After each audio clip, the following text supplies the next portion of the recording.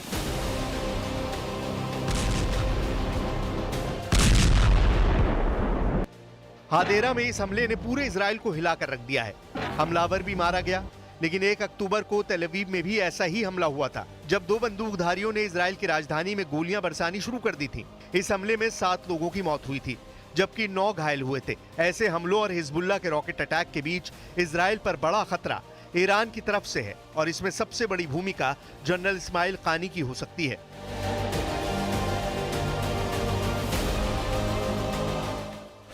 क्योंकि इस्माइल कानी के मारे जाने की खबर को ईरान ने खारिज कर दिया है, इसलिए कयास लगाए जा रहे हैं कि किसी बंकर या कंट्रोल रूम में बैठकर जनरल कानी को नए हमले की तैयारी करने के लिए कहा गया है, और इस वक्त उनकी उंगली भी उसी बटन पर है जिसे दबाकर 1 अक्टूबर को 200 मिसाइल इजराइल पर फायर की गई थी।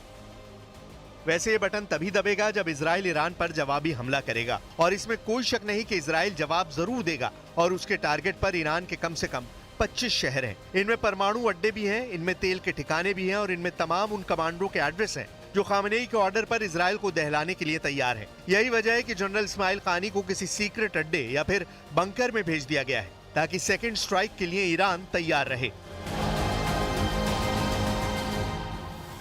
न्यूज 18 इंडिया वॉर जोन से आपको एक्सक्लूसिव रिपोर्ट दिखा रहा है। न्यूज 18 इंडिया के जाबाज रिपोर्टर अरुण सिंह और कैमरा पर्सन राकेश नेगी पहुंचे उस जगह पर जहां हिजबुल्लाह के रॉकेट से हमले किए गए हैं।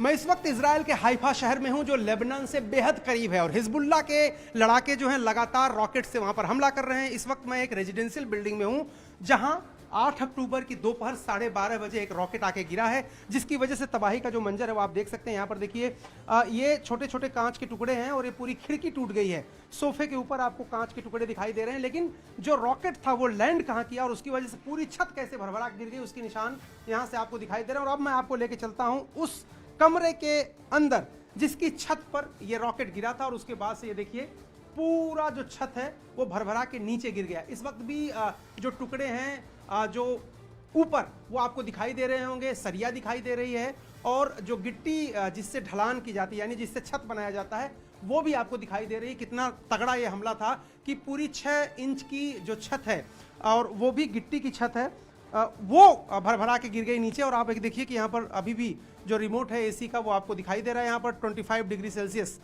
इसका तापमान उस वक्त रहा होगा जब इस घर में लोग सो रहे होंगे। कहा यह जा रहा है कि ये जो कमरा है, इस कमरे में जो 2 लोग थे, जब सायरन आया उसके बाद से वो यहाँ से चले गए थे। सायरन जब बजा था उसके बाद यहाँ से चले गए थे, अलर्ट थे। हालांकि बाद में जांच एजेंसियों ने यहाँ से बहुत सारे सामान उठा लिए हैं और वो जांच के लिए गए हैं। और अभी सबसे लेटेस्ट खबर इजराइल से आपको दे दें। इजराइल के रक्षा मंत्री योआव गैलेंट ने एक बार फिर से ईरान को चेतावनी दे दी है। कहा है कि ईरान में इजराइल का हमला घातक, सटीक और चौंकाने वाला होगा।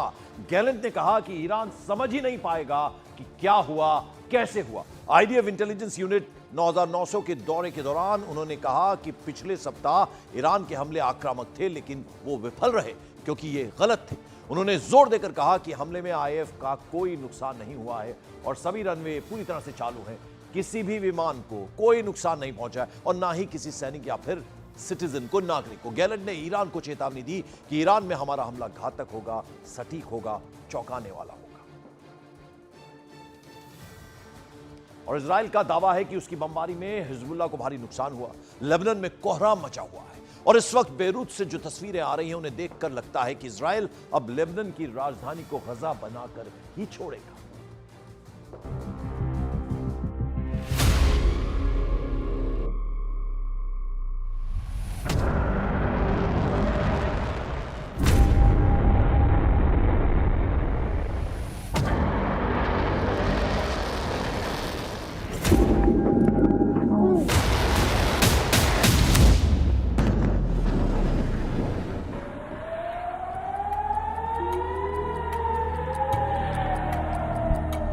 बस कुछ घंटे पहले यहां ऊंची बहुमंजिला इमारतें हुआ करती थी।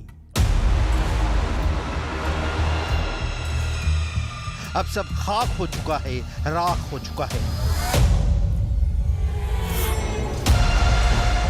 मलबे के बीच से उठता धुआं गवाही दे रहा है कि हमला कितना विनाशकारी, कितना विध्वंसक था। सड़क के किनारे दूर दूर तक लेबनान की राजधानी इजरायली हमले के कहर से जार जार है।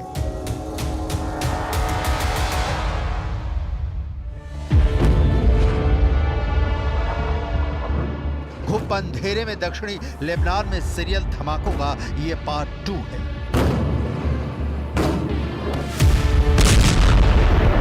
बारूद फुलझड़ी की मानिंद बिल्डिंगों पर गिर रहा है। एक झटके में कंक्रीट की इमारतें रेत सी जमीन पर बिखर जाती हैं।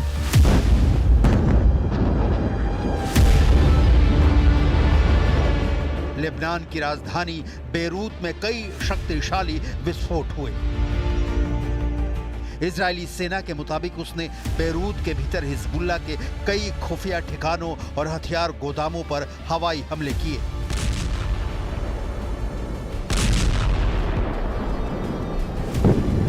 ये हमले इजराइल की ओर से स्थानीय नागरिकों को क्षेत्र खाली करने की चेतावनी जारी करने के कुछ ही घंटों बाद हुए।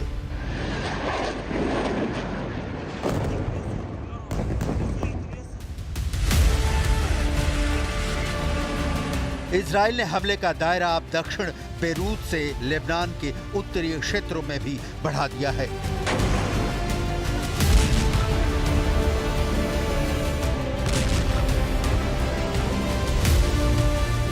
लेबनान के पहाड़ी इलाके अलमात्या में इजरायली वायुसेना ने कुछ इमारतों को निशाना बनाकर बमबारी की।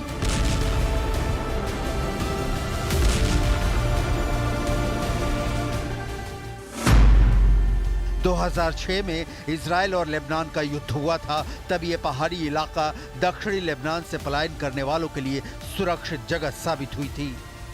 बेरूत और दूसरी जगहों से लोग शरण लेने आए थे।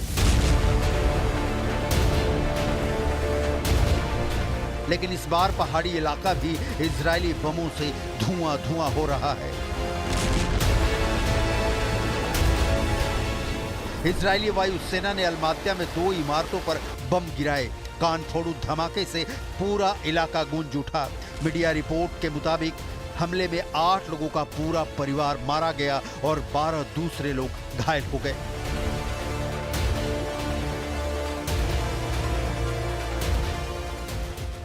इजराइल लेबनान में ठीक वही कर रहा है जो उसने गजा में हमास के साथ किया था। इजरायली डिफेंस फोर्सेज वही दलील लेबनान के लिए भी दे रही हैं जो वो कभी गजा के लिए दिया करती थी।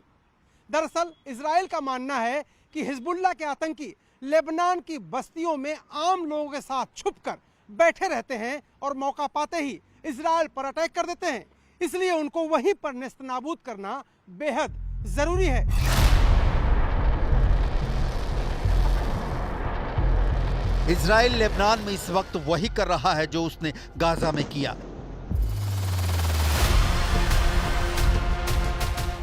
इजरायली डिफेंस फोर्स की लेबनान हमले को लेकर वही दलील है जो वो गाजा के लिए दिया करती है। इजरायली सेना के मुताबिक लेबनान में हिजबुल्लाह के आतंकी बस्तियों में आम लोग के बीच छिपकर हमले कर रहे हैं, जिन्हें नेस्तनाबूद करने के लिए हमले जरूरी हैं।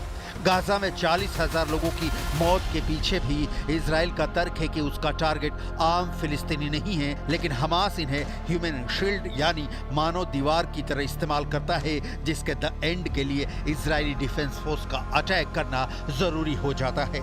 नतीजा है कि इजराइल तो जल ही रहा है, अब लेबनान के लोग भी बेमौत मारे जा रहे हैं।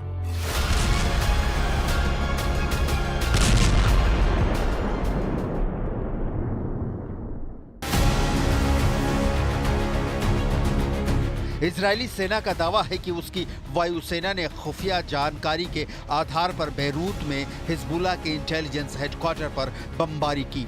आईडीएफ ने बेरूत और लेबनान के दूसरे इलाकों में हिजबुल्लाह के हथियार डिपो को भी निशाना बनाया। लेबनान के सार्वजनिक स्वास्थ्य मंत्रालय के मुताबिक माउंट लेबनान के किमातियह में इजरायली हवाई हमले में 3 बच्चों सहित 6 लोग मारे गए।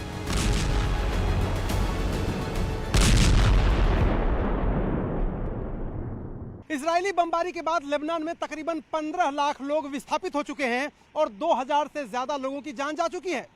ये 15 लाख विस्थापित लोग लगभग 800 राहत शिविरों में रहने को मजबूर हैं।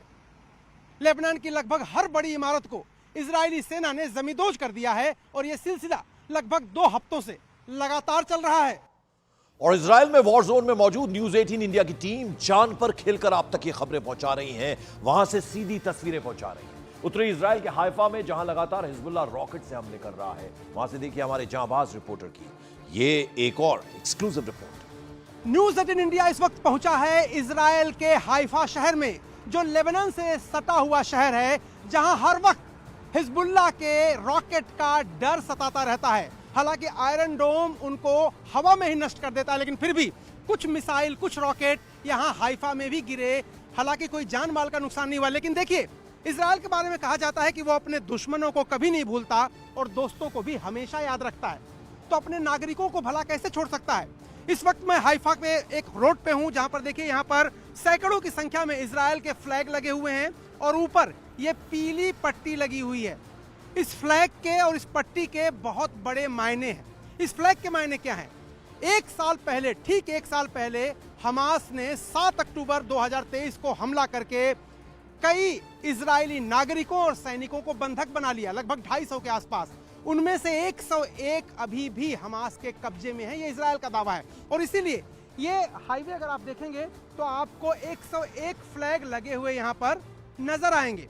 और ये मैं फ्लैग आपको दिखा रहा हूँ दोनों तरफ, सड़क के दोनों तरफ इधर भी हैं और दूसरी तरफ अगर आप देखेंगे तो वहां भी ये फ्लैग लगे हुए हैं। ये फ्लैग उन होस्टेज, उन बंधकों की याद में हैं जो अब भी हमास के कब्जे में हैं। और इन फ्लैग के जरिए एक एक फ्लैग एक एक व्यक्ति को समर्पित है। ये जो इजराइल का झंडा है, ये एक झंडा एक बंधक को दिखाता है। और ये जो पीला रंग है, पीले झंडे पूरे इजराइल में लगे हुए, इसका मतलब क्या है? ये मतलब यह है कि इजराइल की सरकार, इजराइल के लोग अपने बंधकों से सहानुभूति रखते हैं, उनके छोड़े जाने के अधिकार का समर्थन करते हैं और वो चाहते हैं कि इजराइल के लोग सुरक्षित इजराइल में वापस आ जाएं।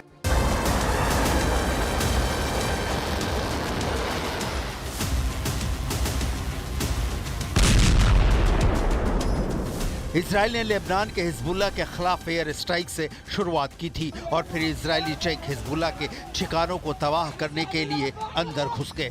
पिछले साल अक्टूबर में हिजबुल्लाह इजराइल संघर्ष शुरू होने के बाद से लेबनान में 2000 से अधिक लोग मारे गए हैं। लेबनान के लोग खौफ के साए में जी रहे हैं। इजराइल के भयानक हमले के बावजूद हिजबुल्लाह जवाब दे रहा है। मीडिया रिपोर्ट के मुताबिक हिजबुल्लाह ने पहली बार उत्तरी इजराइल के हाइफा शहर को निशाना बनाया है। इसमें कम से कम 10 लोग घायल हुए हैं। लोगों को छर्रे और कांच से चोटें आई हैं। सभी को नजदीकी हॉस्पिटल में भर्ती कराया गया है। हिजबुल्लाह ने तिबेरियस शहर पर भी हमला किया। इसमें एक शख्स घायल है। हिजबुल्लाह ने कहा कि उसने इजराइल के कारमेल मिलिट्री बेस को भी निशाना बनाया है। इजरायली अधिकारियों के मुताबिक हिजबुल्लाह लेबनान से 120 से ज्यादा रॉकेट्स दाग चुका है।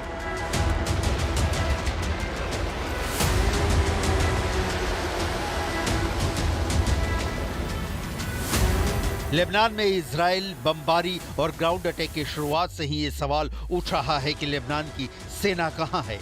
क्या वो लेबनान के बॉर्डर पर तैनात नहीं है? क्या लेबनान की सुरक्षा की जिम्मेदारी गैर सरकार मिलिशिया हिजबुल्लाह की है? लेबनान सेना की दक्षिणी लेबनान में मौजूदगी पर अब देश के कार्यवाहक प्रधानमंत्री ने बयान दिया है। लेबनान के कार्यवाहक प्रधानमंत्री नजीब मिकाती का कहना है कि लेबनानी सेना दक्षिण में अपनी उपस्थिति बढ़ाने और इजराइल और हिजबुल्लाह के बीच युद्ध विराम लागू करने के लिए तैयार है। बशर्ते उसे जरूरी सैन्य उपकरण दिए जाए। दक्षिण में स्थिरता की नींव संयुक्त राष्ट्र के प्रस्ताव 1701 को लागू करके ही रखी जा सकती है। 2006 के बाद लेबनान में पहली बार इजराइल ने जमीनी कार्रवाई शुरू की है, तो लोग पूछ रहे हैं कि लेबनान की सेना कहां है। सैद्धांतिक तौर पर ऐसी बाहरी घुसपैठ का मुकाबला करना देश की सेना की जिम्मेदारी होती है, लेकिन पूरे संघर्ष के दौरान लेबनान की सेना नदारद रही है। लेबनान में कोई स्थायी सरकार नहीं है और न ही राष्ट्रपति है। 2020 में बेरूत के एक फर्टिलाइजर वेयरहाउस में हुए विस्फोट के बाद से लेबनान की आर्थिक स्थिति और बिगड़ गई है। इस वक्त लेबनान आर्थिक और राजनीतिक संकट से जूझ रहा है और इसका असर सेना पर भी दिख रहा है। लेबनान की सेना के पास ऐसे सैन्य उपकरण नहीं है जिसके बलबूते वो इजरायली सेना से लोहा ले सके। लेबनान के पीएम सेना के लिए जरूरी मिलिट्री इक्विपमेंट की मांग कर रहे हैं।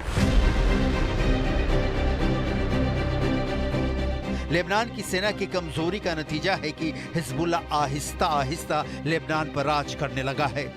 हिजबुल्ला चीफ हसन नसरल्ला सिर्फ एक संगठन के नेता के तौर पर नहीं उभरा था, बल्कि उसकी पहचान एक धार्मिक नेता की भी थी जिसकी लेबनान के शिया समुदाय पर बहुत असर था।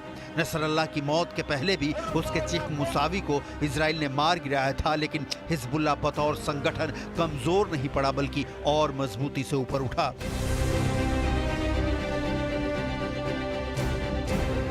लेबनान सेना को मदद सऊदी अरब और अमेरिका की ओर से की जाती है। इस मदद के पीछे सऊदी अरब और अमेरिका के अपने हित रहे हैं। लेबनान में शिया मलेशिया को ईरान जैसे इस्लामिक क्रांति से रोकने के लिए लेबनान की सेना को सऊदी और अमेरिकी मदद करते आए हैं, लेकिन लेबनान की सेना इतनी मजबूत नहीं है कि वो इजरायली सेना से आमने सामने की लड़ाई कर सके। इजराइल ने हिजबुल्ला के खिलाफ एक्शन की शुरुआत एयर स्ट्राइक से की थी, लेकिन बाद में इजरायली डिफेंस फोर्सेज टैंक लेकर लेबनान की सीमा में घुस गईं। पिछले साल अक्टूबर से लेकर अब तक इस संघर्ष में 2000 से ज्यादा लेबनानी नागरिक मारे जा चुके हैं और लेबनान के नागरिक आज भी खौफ के साए में जी रहे हैं। इजरायली बमबारी के बाद से लेबनान के करीब 15 लाख लोग विस्थापित हो चुके हैं और करीब 2000 से ज्यादा लोगों के मरने की खबर है। विस्थापित हुए लोग 800 से ज्यादा शरणार्थी कैंपों में रहने को मजबूर हैं। दर्जनों इमारतें मलबे का ढेर बन चुकी हैं और ये सिलसिला पिछले 2 हफ्तों से जारी है।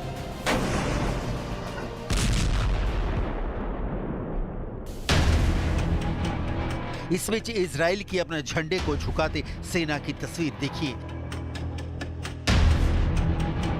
ये तस्वीर 7 अक्टूबर 2023 को हमास के हमले में मारे गए लोगों को श्रद्धांजलि देने की है। हर इजरायली के दिलो दिमाग में ये क्लियर है कि हिजबुल्ला, हमास या हूथी विद्रोहियों का अस्तित्व खत्म किए बिना उनकी जिंदगी चैन से बसर नहीं होने वाली। लिहाजा इस वक्त जो आप तबाही की तस्वीरें लेबनान में देख रहे हैं, हो सकता है कि इससे भी भयावह तस्वीरें आपको आने वाले दिनों में दिखे।